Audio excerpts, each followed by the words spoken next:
प्यारे विद्यार्थियों, कैसे हो? आज हम हिंदी व्याकरण का एक उपविषय पढ़ने जा रहे हैं, वाच्य परिवर्तन। वाच्य का अर्थ है बोलना।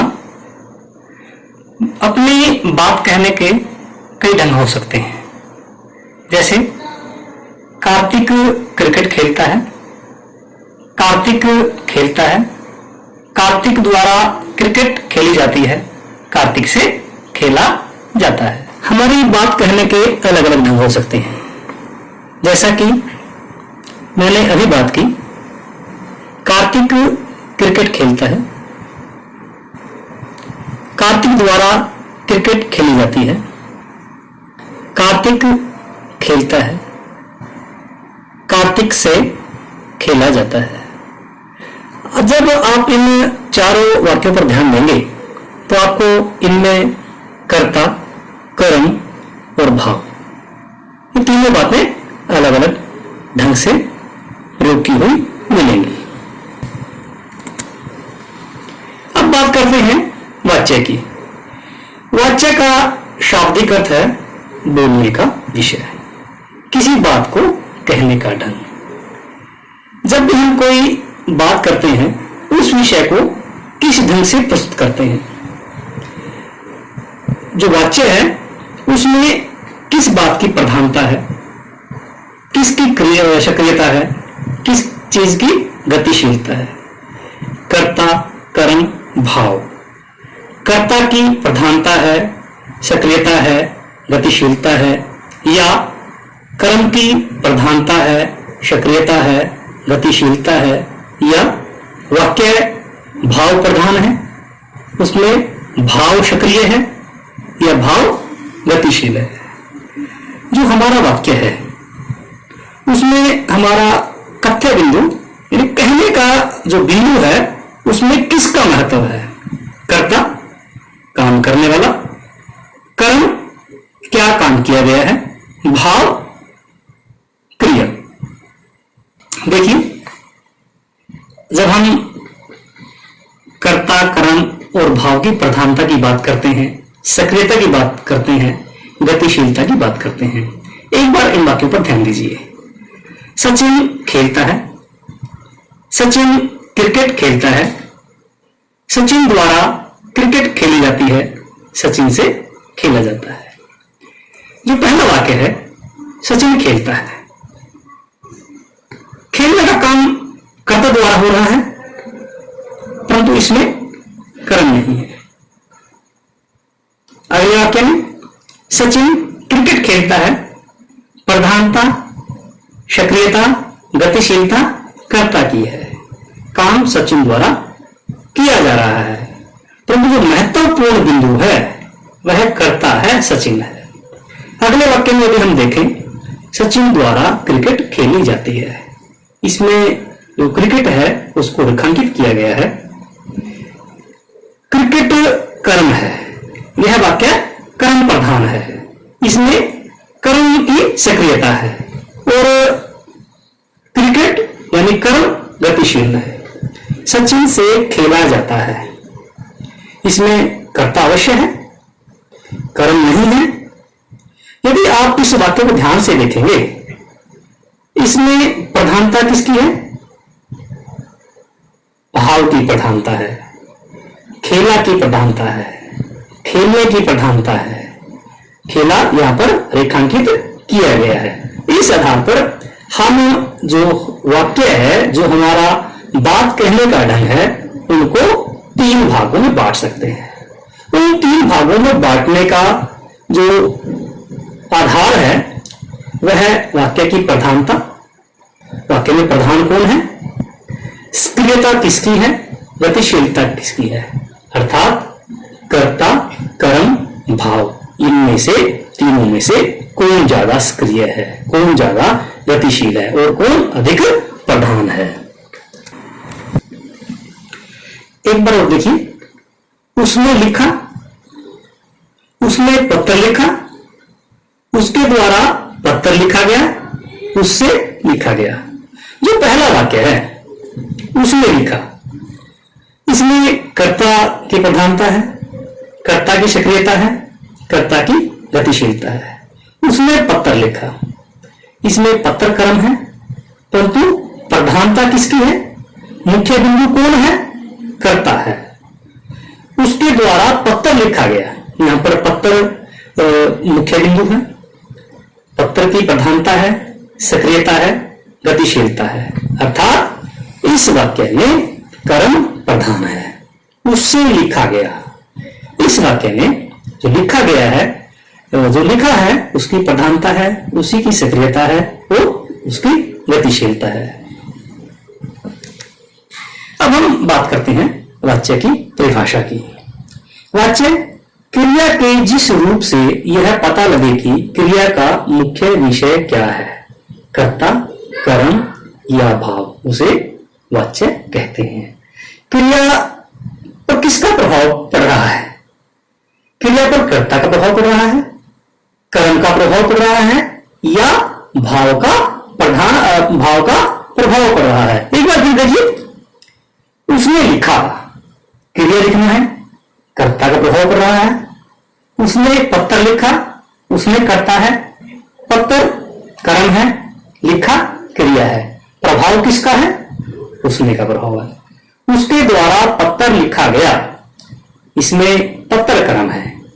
इस वाक्य में कर्म की प्रधानता है, उससे लिखा गया, इसमें लिखा गया जो भाव है उसकी प्रधानता है। अब हम बात करते हैं वाच्य के कितने भेद हैं।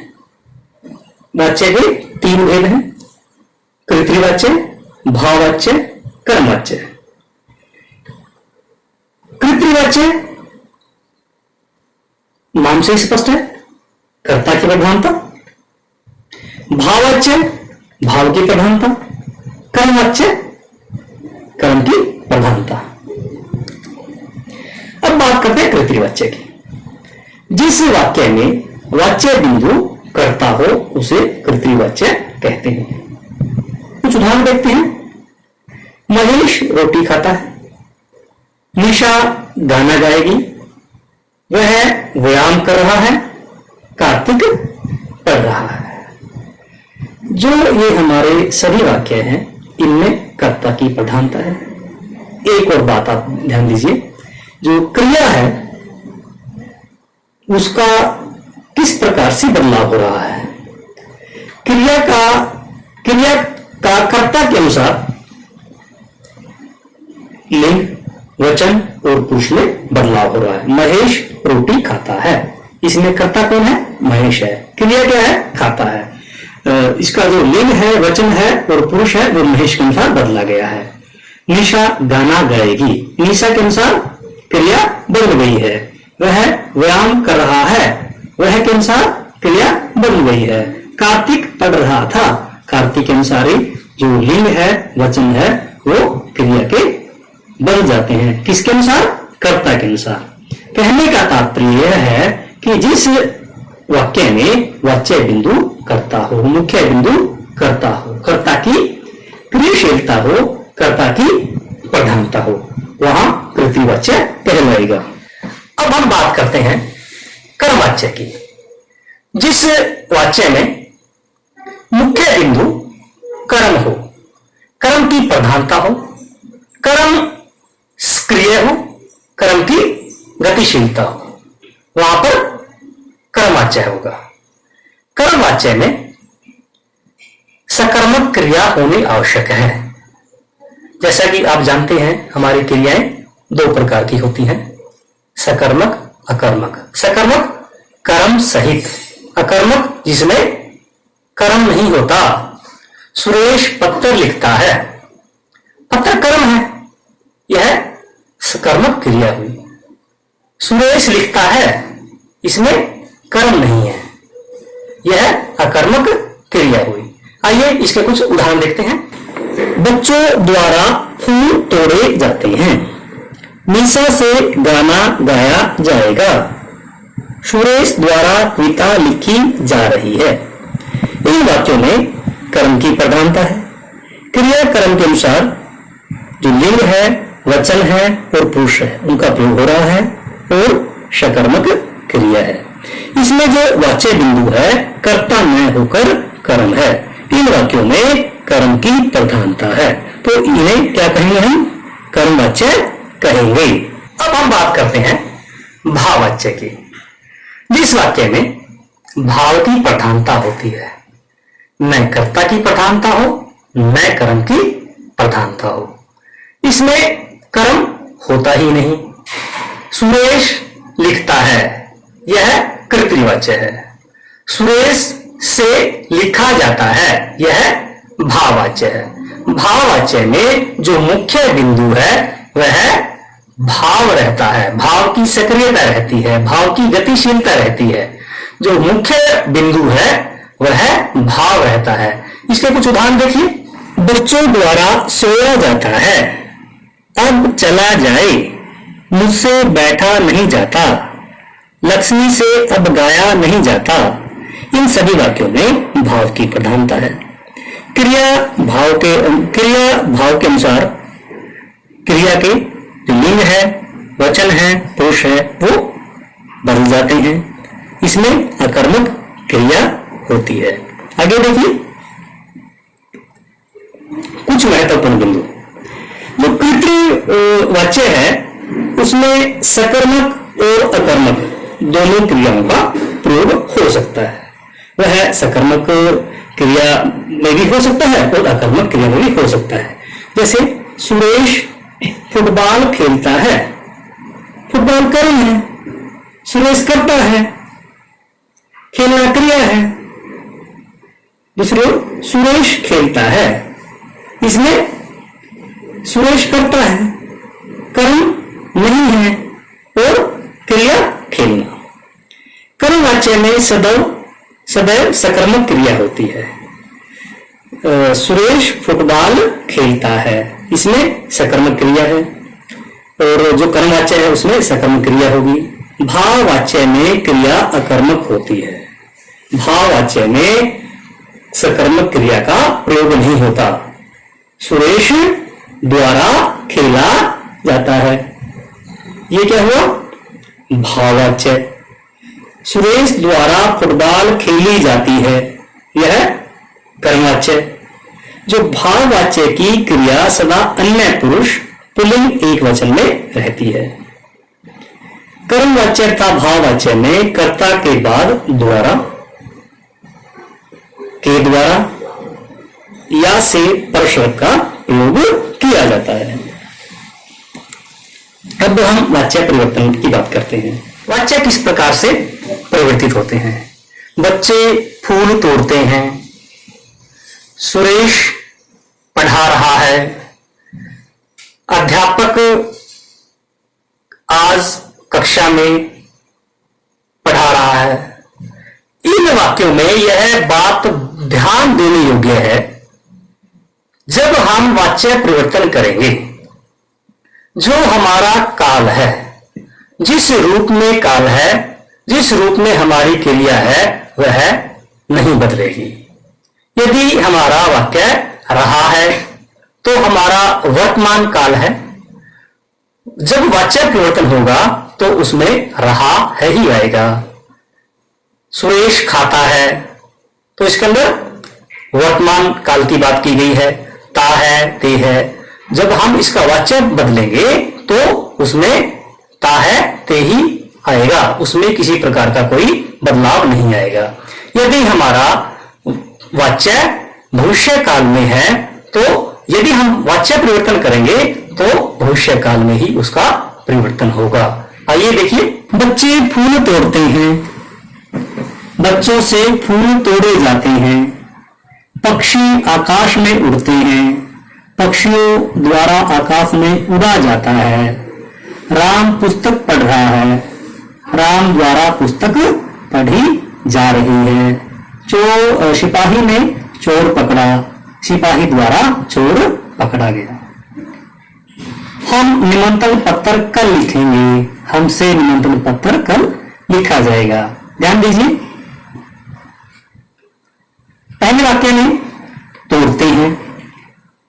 जब हम इसको बच्चे फूल तोड़ते हैं कृत्रिम वाच्य को कर्मवाच्य में बदलेंगे बच्चों से फूल तोड़े जाते हैं, तोड़ते हैं, तोड़े जाते हैं। जो काल है उसमें कोई भी बदलाव नहीं किया गया है, जो काल है वो उसी प्रकार का रहेगा। जो हमारा वाक्य में जिस भी काल का प्रयोग किया गया है, जब हम अन्य किसी वाक्य में बदलेंगे, कृतवाच्य को कर्मवाच्य में बदलेंगे या कर्मवाच्य को कृतवाच्य में बदलेंगे, तो उसमें काल में परिवर्तन नहीं होगा। रहा है तो यही काल रहेगा। यदि भूतकाल है तो भूतकाल रहेगा, वर्तमान काल है वर्तमान काल रहेगा, भविष्य काल है भविष्य काल ही रहेगा। कृतवाच्य से भाववाच्य किस प्रकार से बदलेंगे? शाम जागता है, शाम से जागा जाता है। मैं बैठ नहीं सकता, मुझसे बैठा नहीं जाता। इस कृतवाच्य में आप ध्यान देंगे कि इसमें कर्म नहीं है। जिस कृतवाच्य में कर्म नहीं होता उसको भाववाच्य में बदला जाएगा। इस कृतवाच्य में कर्मवाच्य है उसको कर्मवाच्य में ही परिवर्तित किया जा सकता है। अब चलें, अब चला जाए। मैं इस गर्मी में सो नहीं सकता, मुझसे इस गर्मी में सोया नहीं जाता। राजन दौड़ेगा, राजन से दौड़ा जाएगा। कार्तिक हंसता है, कार्तिक से हंसा जाता है। कर्मवाच्य से कृतवाच्य। प्रधानाचार्य द्वारा छात्रों को छुट्टी दे दी गई। इसके अंदर कर्म की प्रधानता है, तो कृतवाच्य प्रधानाचार्य ने छात्रों को छुट्टी दे दी। नानी द्वारा कहानी सुनाई जाती थी, नानी कहानी सुनाती थी। आज हमें व्याकरण पढ़ाया गया, आज हमने व्याकरण पढ़ा। पुलिस द्वारा कई चोर पकड़े गए, पुलिस ने कई चोर पकड़े। बच्चों द्वारा कल पौधे लगाए जाएंगे, बच्चे कल पौधे लगाएंगे। कृतवाच्य से भाववाच्य परिवर्तन। मैं बैठ नहीं सकता, मुझसे बैठा नहीं जाता। नेहा सो रही थी, नेहा से सोया जा रहा था। अब चले, अब चला जाए। उठो जरा घूमे, उठो जरा घूमा जाए। मैं इस गर्मी में सो नहीं सकता, मुझसे इस गर्मी में सोया नहीं जा सकता। इस प्रकार से आपने आज पढ़ा वाच्य परिवर्तन के बारे में। वाच्य हमारा बोलने का ढंग, हमारा कथ्य बिंदु करता है, कर्म है या भाव है। हमारे वाक्य में भाव की प्रधानता है, कर्म की प्रधानता है या कर्ता की प्रधानता है। कहने का तात्पर्य यह है कि वाक्य में कर्ता, कर्म और भाव इन तीनों में से जिसकी प्रधानता होगी, जिसकी सक्रियता होगी, जो अधिक गतिशील होगा, उसी प्रकार का वाक्य वह कहलाएगा कृतवाच्य, कर्मवाच्य, भाववाच्य। तो आज के लिए इतना ही। बहुत बहुत धन्यवाद।